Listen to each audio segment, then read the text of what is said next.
All right, so Medicaid, Dan mentioned Medicaid. The group American Bridge. Dan, who is American Bridge? Yeah, that is James Carville's old group. Bradley Boychuk, my friend, runs it. They're a well-funded research operation. Yeah, their Democratic research operation has been around a while now, and they're very aggressive. They take opposition research and they turn it into fancy press releases. And their focus, in the wake of the passage of the bill, no surprise, was Medicaid. Here it is, 108A.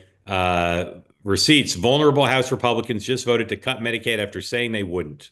After hiding from the public by skipping town halls, refusing to talk to, or outright arresting concerned constituents, and moving crucial hearings and votes into early morning hours to keep as few eyes on their machinations as possible. Next page. House Republicans just voted in favor of Trump's reconciliation bill that would kick millions off of 8 million off of Medicaid, etc. Carl Rove's column today in the Wall Street Journal, I recommend to you. His entire thing is Carl's advice to the White House and the Republicans on Capitol Hill about how to message what they're doing on Medicaid and say, yes, some people will lose coverage of Medicaid, but it's people who, in Carl's view, the Republicans can successfully say shouldn't be getting Medicaid, and that you shouldn't run away from the reality that yes, some people will be taken off. Mercedes is the messaging of Medicaid the top priority now?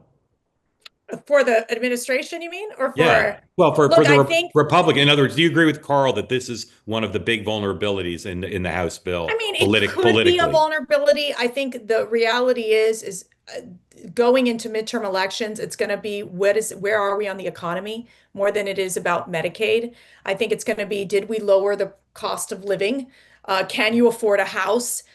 Those are going to continue to be the issues. I do think that President Trump has had a huge success on the border security front, which obviously will receive funding based on this bill in terms of ICE agents and the Customs Border Patrol agents receiving the funding that they need.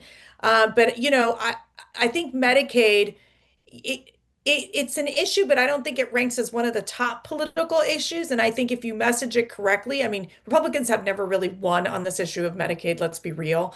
And it's an easy one for the Democrats to push.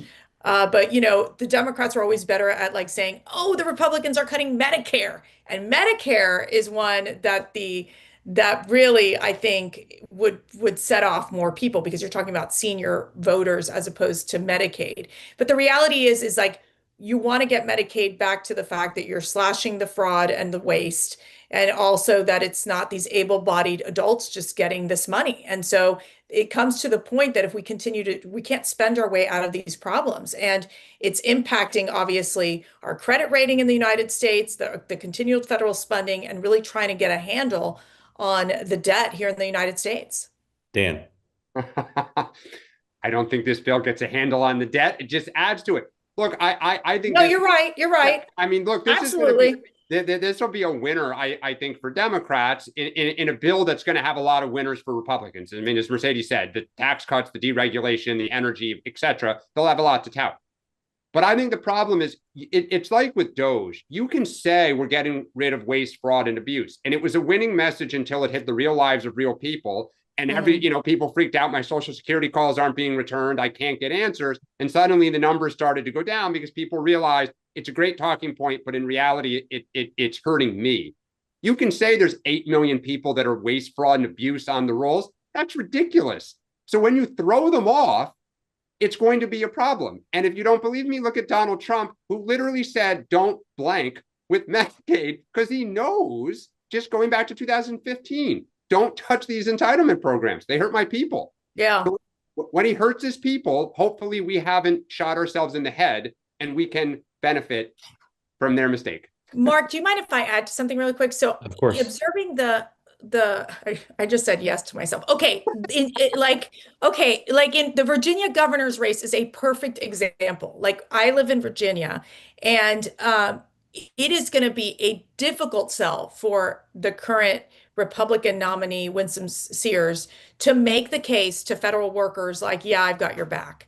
And that is a huge, like in Northern Virginia, it is a big constituency group here.